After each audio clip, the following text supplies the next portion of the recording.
Hello everyone, welcome to Commodities podcast. This is 𝗀𝗵𝗿𝗀𝗶𝗃 from Sharekhan, BNP Paribas. Today we have an update on crude oil.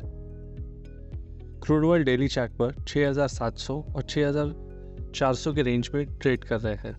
Prices एक बार फिर resistance को test करके 6,700 के नीचे trade कर रहे हैं. प्राइजेस को अगला सपोर्ट 20 एक्सपोनेंशियल मूविंग एवरेज का है जो कि 6,600 के लेवल पे है. उसके बाद प्राइजेस को 6,530 का लेवल सपोर्ट है जो कि 50% रिट्रेसमेंट है. The momentum indicator stochastic has completed a negative crossover as it moves below the previous low, supporting the negative bias.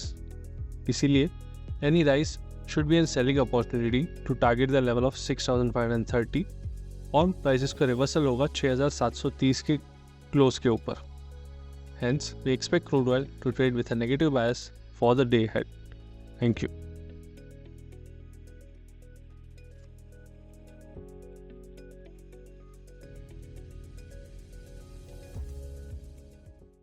Investment in securities market are subject to market risks. Read all the related documents carefully before investing.